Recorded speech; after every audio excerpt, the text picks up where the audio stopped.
சபரிமலை ஐயப்பன் அப்படின்னாவே அது பிரம்ம சாஸ்தா. அந்த சாஸ்தாவினுடைய தன்மை யாருக்கெல்லாம் சனி பகவானுடைய தாக்கங்கள் அதிகமாக இருக்கோ, முக்கியமாக 7.5 சனியாக இருக்கட்டும், அஷ்டம சனியாக இருக்கட்டும், அர்த்தாஷ்டம சனியாக இருக்கட்டும், இல்லை உங்கள் ஜாதகத்தில் சனி பகவான் எங்கே இருக்காரோ அது சார்ந்த தண்டனைகளை நீங்கள் அனுபவிக்க வேண்டும். ஏன்னா அந்த பாவகத்தை தான் அவர் உங்களுக்கு அந்த அனலைஸ் பண்ணி தான் உங்களுக்கு தண்டனை கொடுக்குறதா இல்லை அவங்களுக்கு நன்மையை தர்றதா அப்படின்னு முடிவெடுக்கக்கூடியவராக இருப்பார்.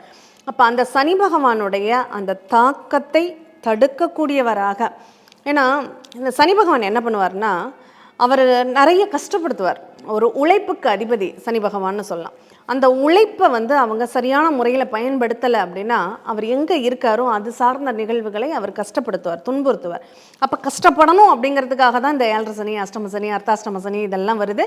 இந்த சனி திசை காலகட்டங்களும் சரி, நம்ம ஏஎல்பியில் எடுத்துக்கிட்டோம் அப்படின்னா அந்த ஏஎல்பியில் சனியுடைய நட்சத்திரம் ட்ராவல் பண்ணக்கூடிய காலகட்டங்களும் சரி, அவங்க கொஞ்சம் கூடுதலான சங்கடங்களை சந்திக்கக்கூடிய ஒரு அமைப்பு இருக்கும்.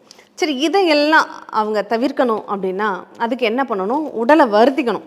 அந்த உடலை வருத்துறது என்னென்னா விரதம் இருக்கணும், நிறைய ஹார்ட் ஒர்க் பண்ணணும். இப்போ அந்த ஹார்ட் ஒர்க்கை இன்றைக்கி பண்ண மாட்டாங்க. ஆனால் இந்த சபரிமலைக்கு மாலை போட்டால் மட்டும் என்ன பண்ணுவாங்க? ரொம்ப பக்தியாக காலை மாலையிலும் குளிப்பாங்க, பஜனை பாடுவாங்க, ஐயப்பனை ரொம்ப மனமுருக பிரார்த்தனை பண்ணுவாங்க, செருப்பு போடாமல் நடப்பாங்க, கெட்ட பழக்க வழக்கங்களை விட்டுருவாங்க, நல்ல ஹெல்த்தியான உணவுகளை எடுத்துக்குவாங்க. அப்போ பூமியோடு அவங்களுடைய அந்த தொடர்பு, பஞ்சபூதங்களின் தொடர்புகள் அந்த நேரத்தில் அவங்க உடம்பை ரொம்ப ஈவன் பண்ணும், சமப்படுத்தும். அப்போ அந்த நேரத்தில் அவங்க ஒரு வேண்டுதல்களை இறைவன்கிட்ட வச்சாங்கன்னா அது அவங்களுக்கு சப்போர்ட் பண்ணக்கூடியதாக இருக்கும்.